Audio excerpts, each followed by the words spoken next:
This is the program, my 2 cents. Welcome to the program, my 2 cents. Today we are focusing on Liberia. Liberia is my home country. Liberia is located in West Africa. But I lived in Liberia for a long time. I don't know the development and everything that's going on in Liberia. But I'm here today to just talk about Liberia.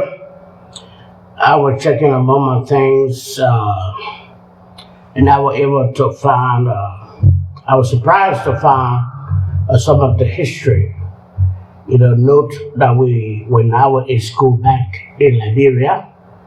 And I was surprised to see that, I was able to bring some of my notes from Liberia.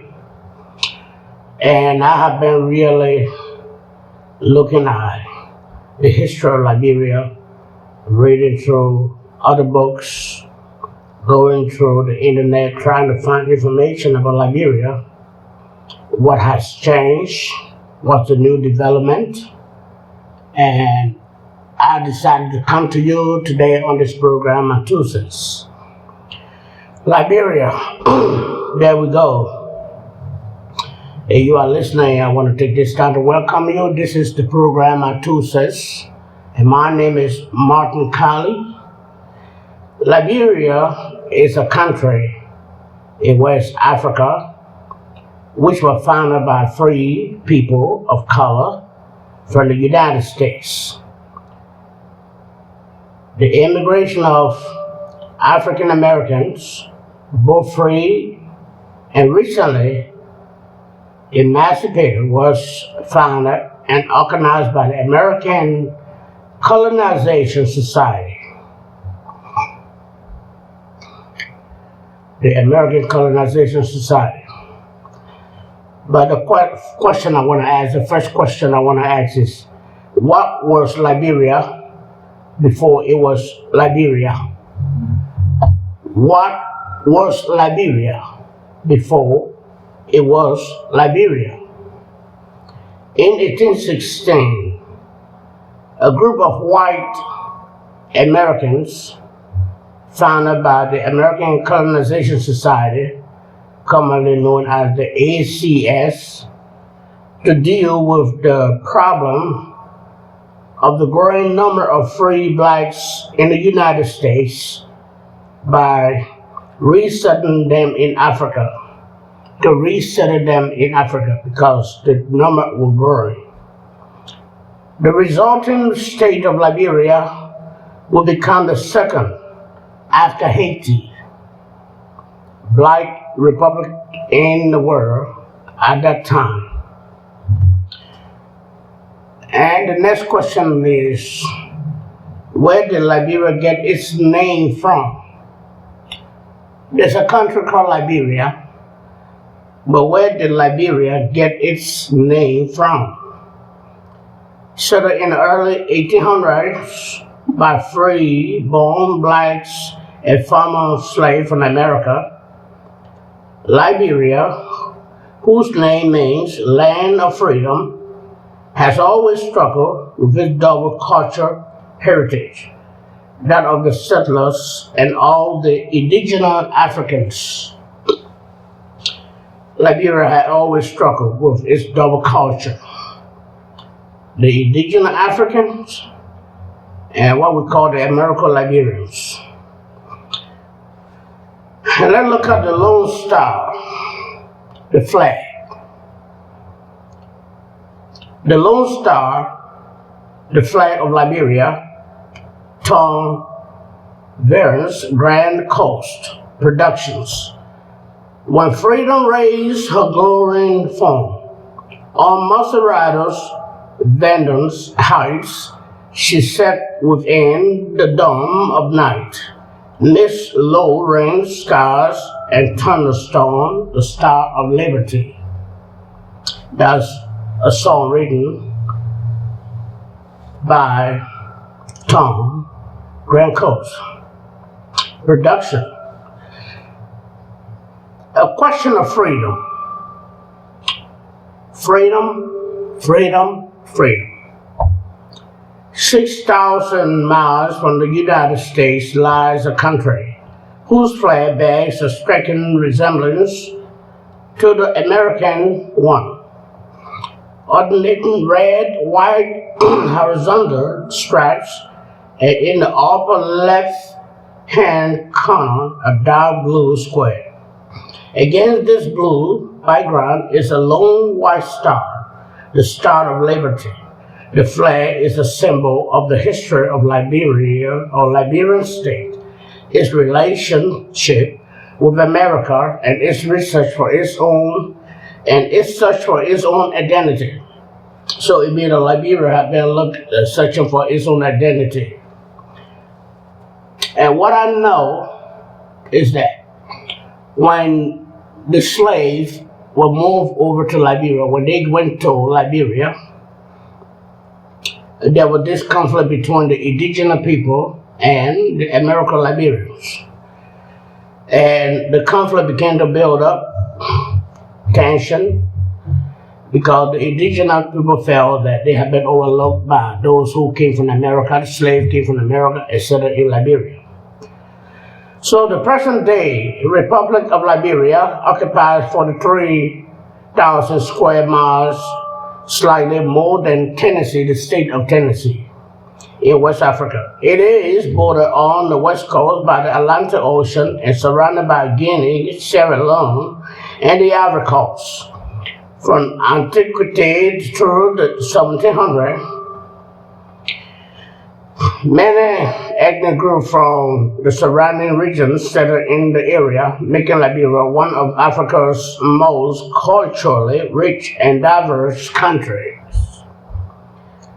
Settled in the early 1800s by free-born blacks and farmer slaves from America, Liberia, whose name means Land of Freedom, has always struggled with its double cultural heritage, that of the settlers and of the indigenous Africans.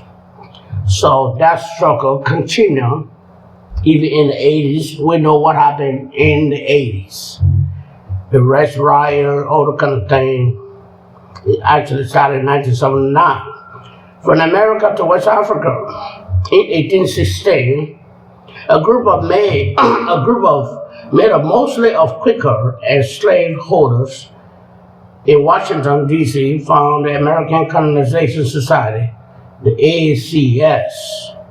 The Quakers opposed slavery. The Quaker was like a kind of a Bible-believing group. They didn't believe in slavery. And the slaveholders opposed the freedom of black. But they agreed on one thing. The Quakers and the slaveholders agreed on one thing, that black Americans should be repatriated to Africa. The Quakers felt that freedom or free-born blacks and farmer slaves would face better chances for freedom in Africa than in the United States. That's true. Those who left here and those who were taken back home into their home Africa, and those who stayed here in the United States, they went through a lot of stuff. Discriminations, injustice, racism. But those that went back home, they also faced something similar because they met the indigenous people. And coming from overseas, going to your homeland, you no longer, the way you speak, the way you dress, were quite different to the indigenous people. They were educated, and the indigenous people depend on their tradition. So the people from the United States, free-born slaves from the United States, when they got to Africa, Liberia, the commotion and this struggle, the tension began to develop, and they dominated the indigenous people. So the struggle continued. They also saw repatriation as a way of spreading Christianity through Africa. The Quakers saw that this is a unique way to spread our belief. Christianity in Africa. But one thing I can tell anybody is that before the white man went to Africa, the black man, our people, our indigenous people, our Africans, they were already worshiping the God that they believe in.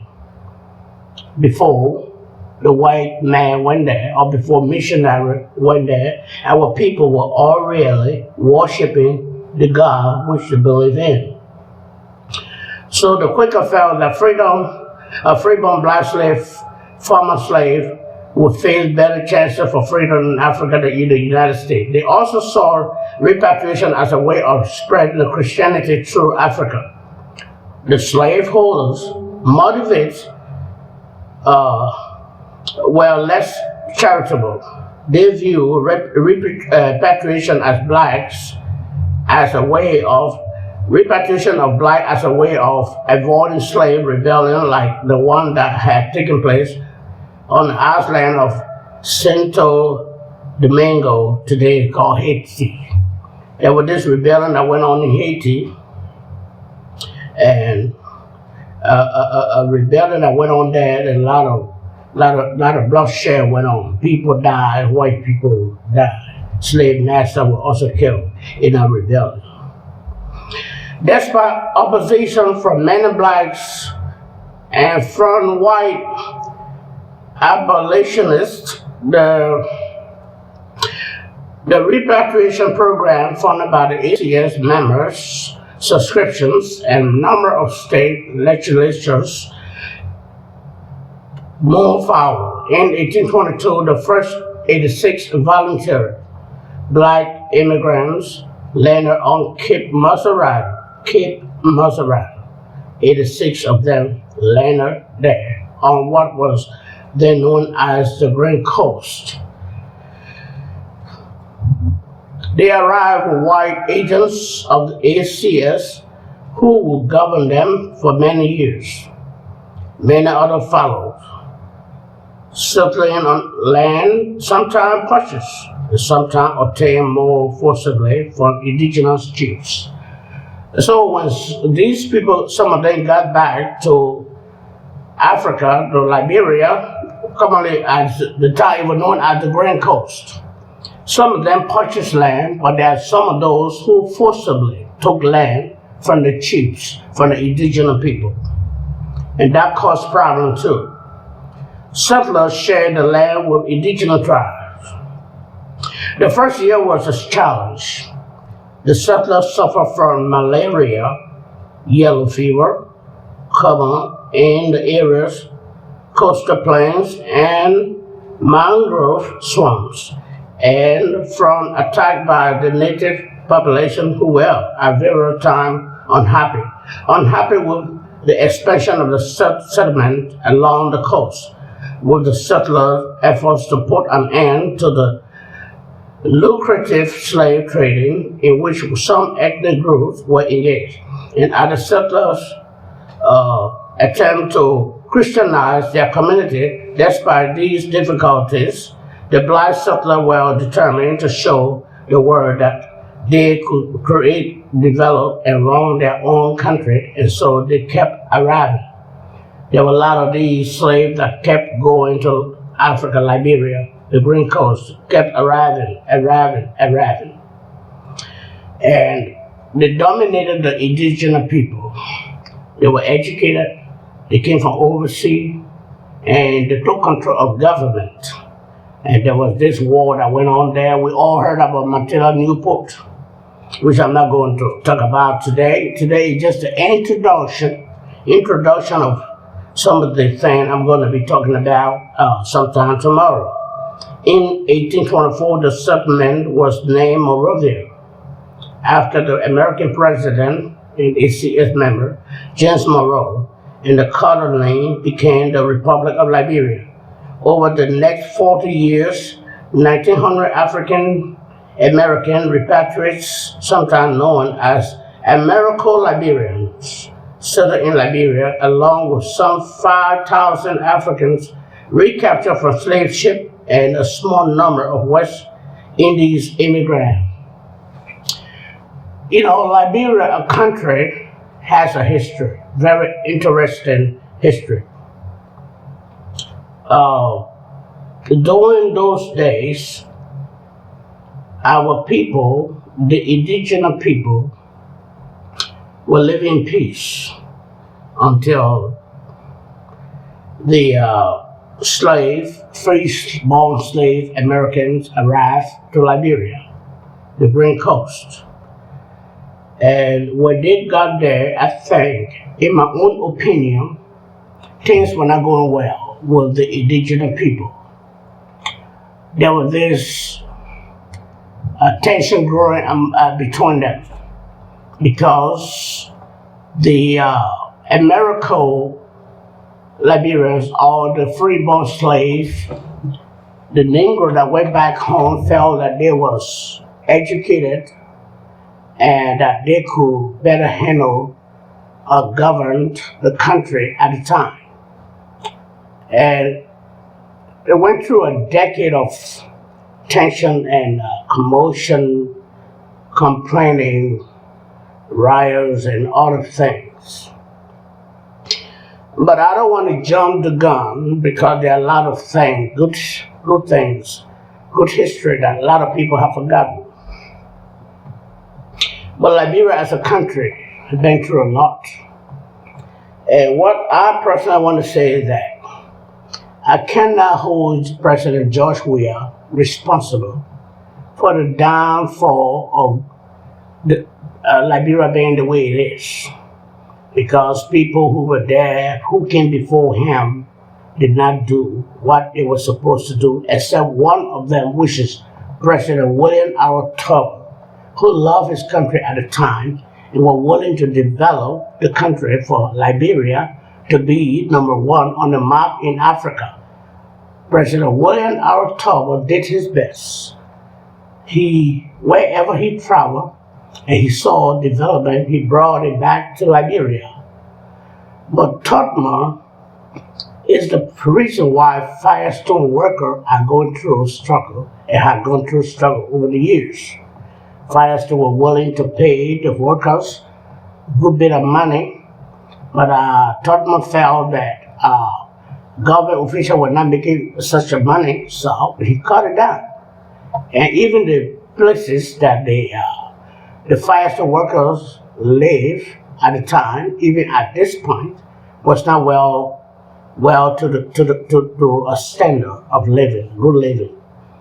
They worked, they labor hard, and they live a poor life, while the company Firestone was getting richer every day.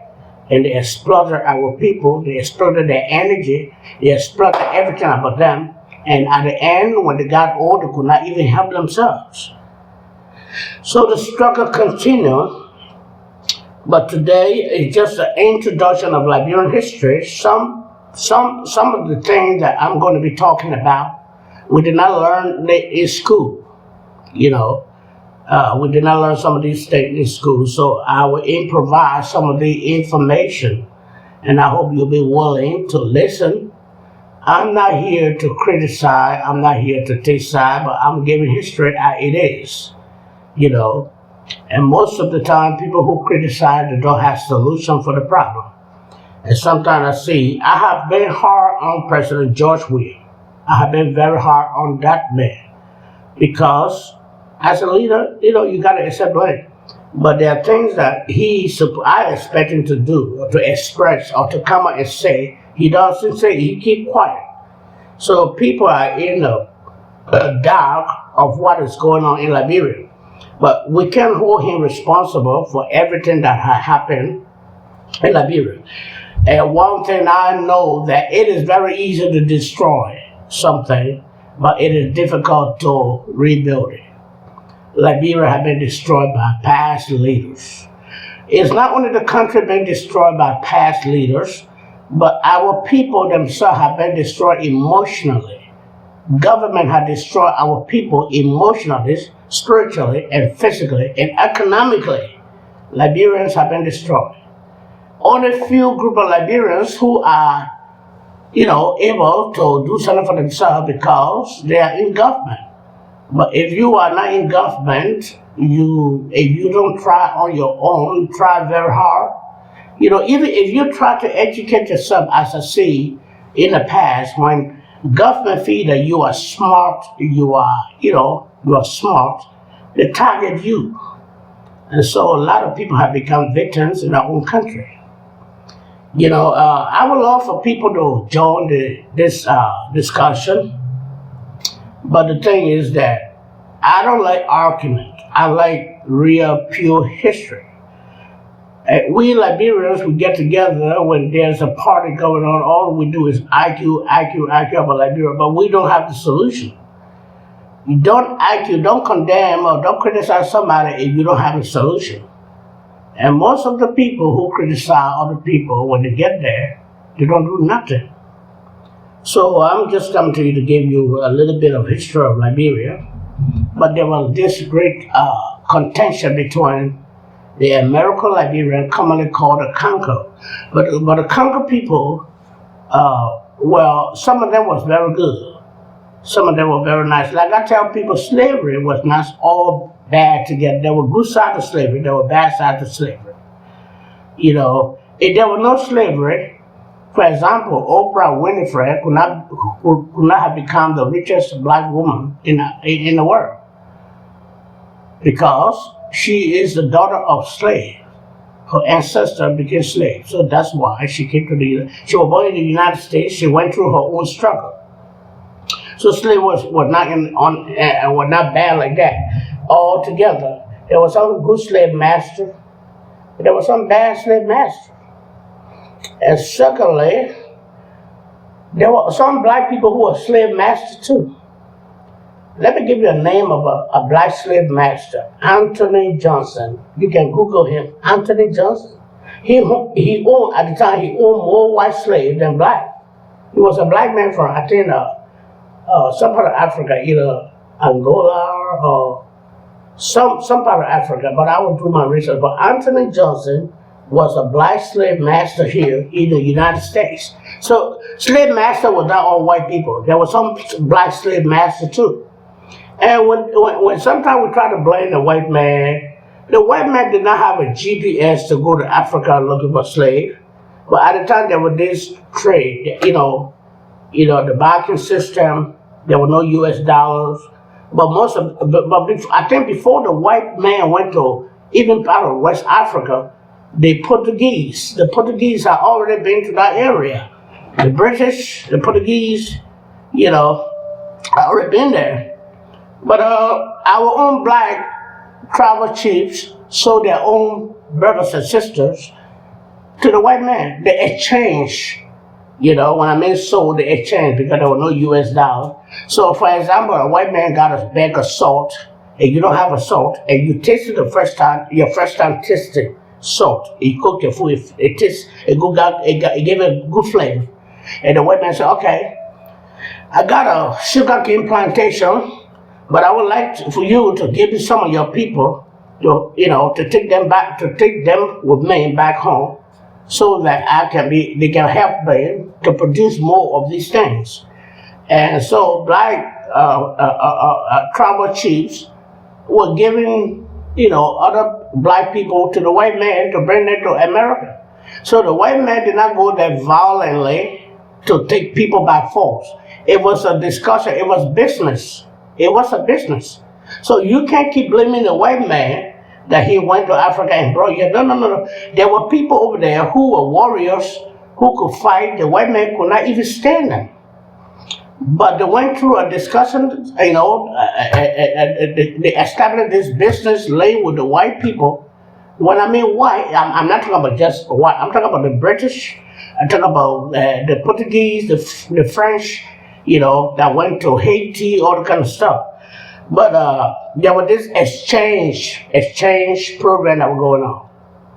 And some of the slaves that were sold to the white man was people who were captured in tribal war.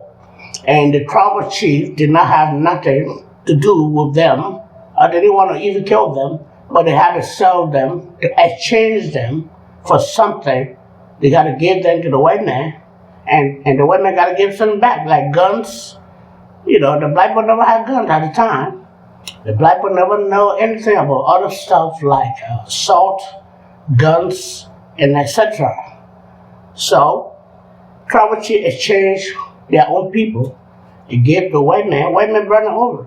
And if you have paid for somebody, it leave of you to treat them good or to treat them bad. So when some of the white people, when they brought some of our black brothers and sisters here, they abused them, constantly abused them. And so you can also hold some of our ancestors responsible for this slave trouble that is going on today.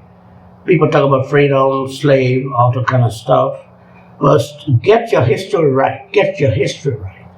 Your own black people sold you to other people, to strangers. Like Joseph in the Bible, Joseph owned people.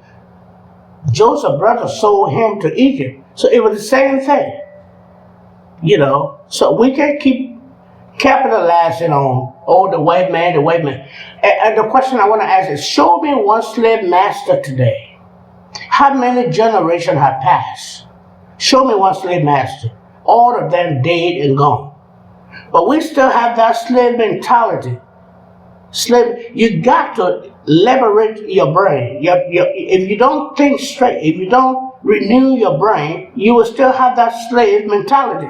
And you don't even know your own history. So people capitalize, oh, what the white man did to us. Show me one white man that treated you wrong. All of them dead and gone.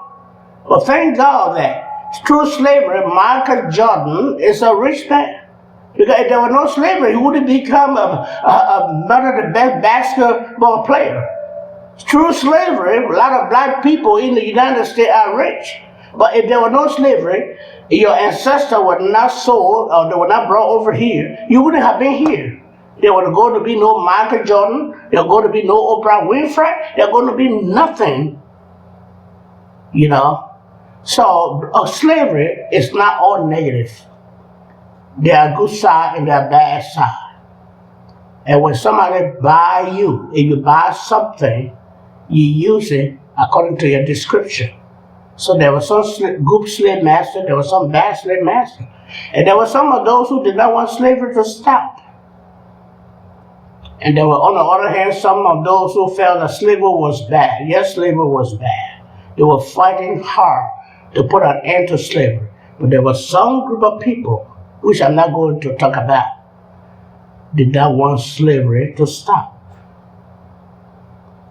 Even in our own, how many generations have passed since slavery? How many generations? It's been over 7 generations. And you cannot show me one slave master. So if you live in the past, you're hurting yourself. Try to educate yourself, try to find a job. If you become lazy, don't blame somebody else for your whatever problem. In America, we got a lot of jobs.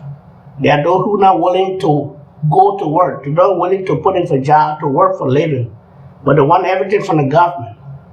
You are hurting yourself. If you depend on the government for every little thing, you are not helping yourself. You got no future. One of these days, the government going to stop the food stamp and all the other, things that come along with it. They're going to stop it. What are you going to do?